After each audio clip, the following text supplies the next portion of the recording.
Good morning, ladies and gentlemen, and welcome to the show on this Sunday, the 12th of December, 2021. Glad to have you guys here on this Sunday, the 12th of December. Thank you for tuning in. We're going to talk about Bitcoin this morning, and let's get started. Let's open up the charts right here and take a look at what's going on. Let's see, let me go back a page here. Yahoo Finance. This is what we're looking for right here. Bitcoin faces only one legitimate risk, a MicroStrategist CEO Michael Saylor says. So he sees one risk for Bitcoin. And I don't really see that as that risk that he's talking about as something that's going to destroy Bitcoin. No, it's not going to destroy Bitcoin. But basically, I do see the risk. When we look down here to see what the risk is, what is he saying that the risk is? He's talking about how great Bitcoin's been, he's been an outspoken advocate. He doesn't see any long-term obstacles to the price going higher.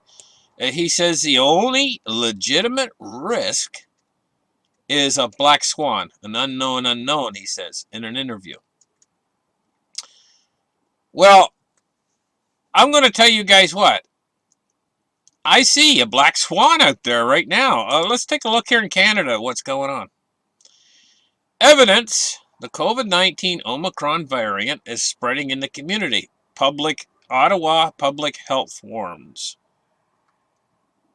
Right here in Ottawa Public Health. It says the Ottawa Public Health COVID-19 dashboard currently shows 5 confirmed cases of Omicron variant in Ottawa.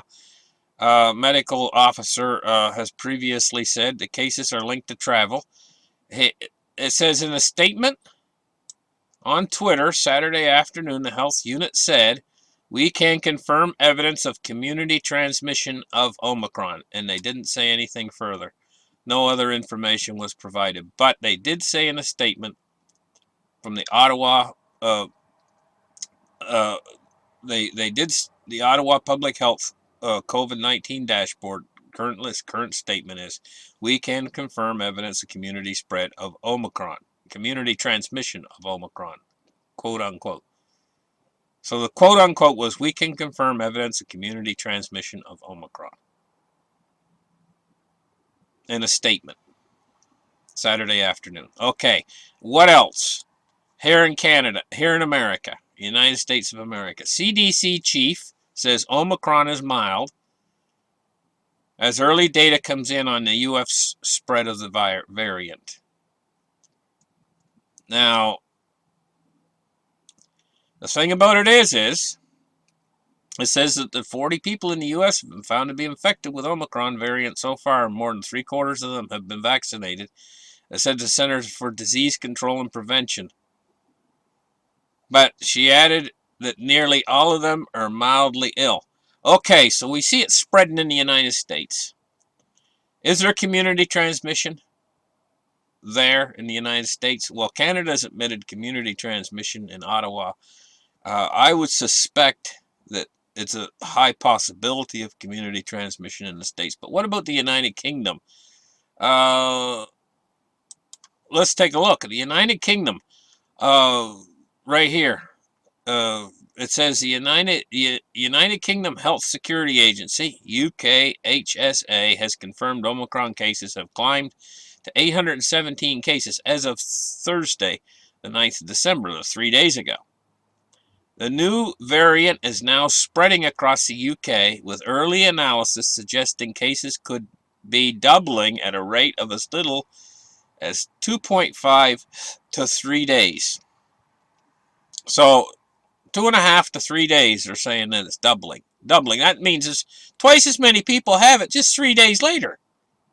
Okay, I know this is a small seed in each country right now, but it's growing at such an incredible rate.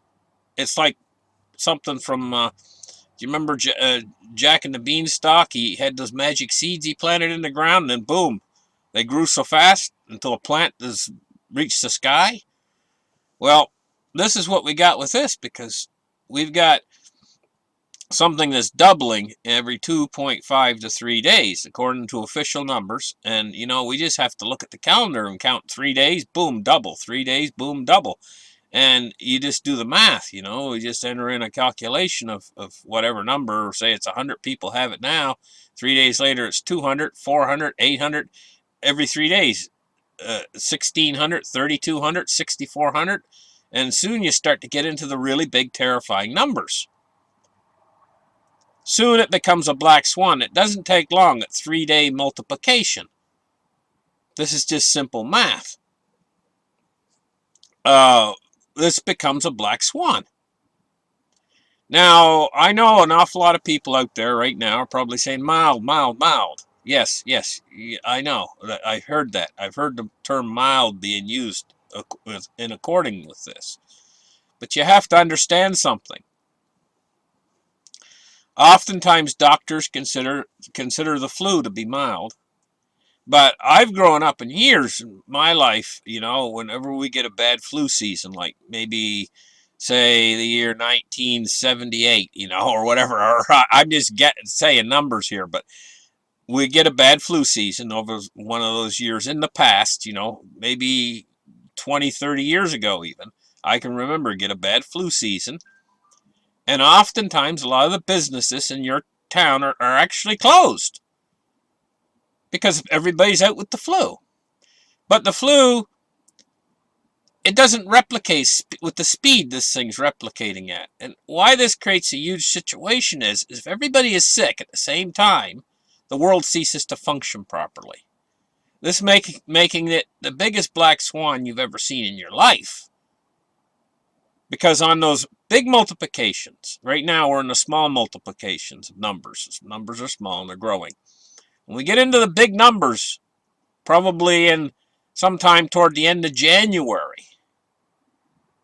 Now this is looking out a couple months, maybe February, January or February, moving toward March. We're still in winter, and we start to get those really big multiplications that put it into the, who knows, maybe into the millions and millions of people. Then all of a sudden we start to run into massive problems. Because when a doctor says you have, you can go to the doctor's office with a flu or something, let's talk about influenza. You go in there with influenza. You feel like, you certainly can't work. You certainly can't do anything. You barely got yourself into the doctor. You're so sick. And the doctor says, well, you have mild influenza symptoms. Go home and take an aspirin or whatever. You've been incapacitated. You are a burden right then, maybe for a few days, maybe you'll get better, but for that period in time, you become a burden to society. Your family has to take care of you or whatever. You have to eat food that's been created by somebody else, or you can't do work, you can't go into work, you can't do hardly anything, so you're consuming. Now, see, the world works on producers and consumers. You have two sides to this coin, producers and consumers. This is how the world functions. Somebody made the beans you're eating. Somebody worked at the factory to produce the power that runs your house. Everything is producers and consumers. When you're sick, you become a consumer, not a producer. But you still have to have the producers out there in order to have the can of beans to eat that morning or whatever, When everybody's sick in the whole world at the same time, even if it's for a short period in time, the world starts to not function properly.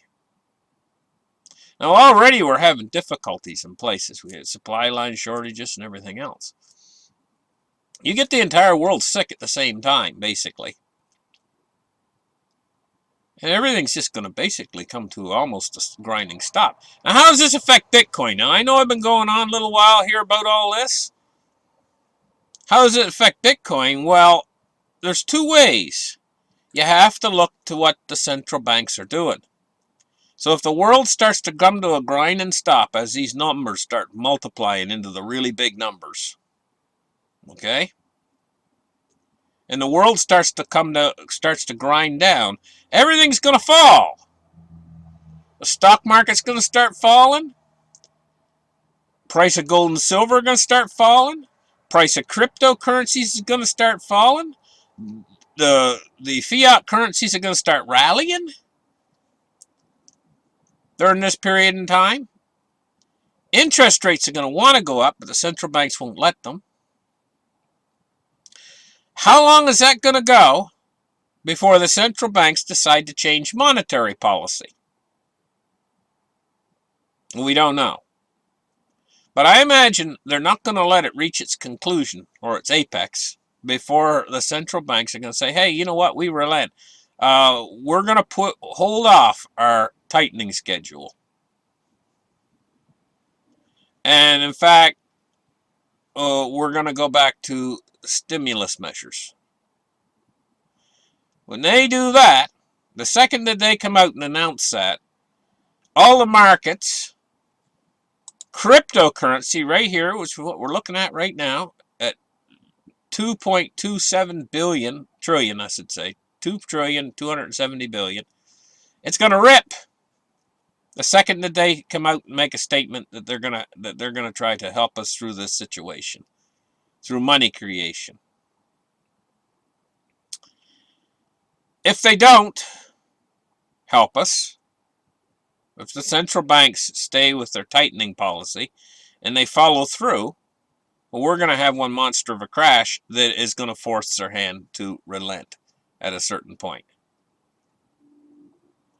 So we got these two things happening simultaneously. And this, as we go back to our original article here, where it talked about faces only one legitimate risk. This is the risk on right now. Risk is on for cryptocurrency. Risk is on for Bitcoin. Now, I told you guys this was coming almost a year in advance. It must have been about a year ago. I told you guys that look for a buying opportunity in Bitcoin. Okay, we're in it right now. We're in it. It might get greater. I'll tell you how low I think it could go. I think you could see a 3 in front of the Bitcoin number instead of a 4. Right now it's a 4, 49. Okay? It says right there 49353. I think you could see a 39353. Possible. That's possible. Okay? But even at 49 right now, you're going to consider this a tremendous buying opportunity, I think, in the future. I think when Bitcoin reaches its conclusion, I mean, right now, an average person can possibly afford to buy one Bitcoin. An average guy, if he's got a bit of savings and stuff, possibly. But I think it's going to move out of the territory of the average person. I think the only person that's got a lot of money will be able to buy one. You yourself, at some point, will only be able to buy tiny fractions because it's going to be so darn expensive, ultimately, where it's going. Bitcoin's expanding out. It's becoming scalable. And it is the coin. I can see in the future that an awful lot of these altcoins are just going to disappear. Except for some of just the top tier ones that are going to be in there, you know. The top tier ones as far as functionality is concerned.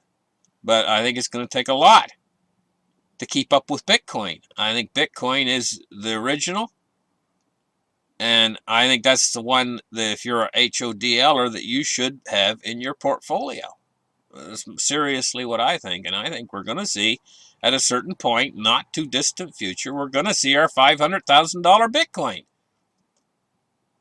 But we got this, as this black swan that we're in right now progresses, it's going to put a downward pressure on the price of cryptos and everything else. Oil, gold, silver, the stock market, everything, until the central banks relent and go back to their easy monetary policy. So that's what I got to say. It's coming in fast. A buying opportunity is coming, it's coming in fast.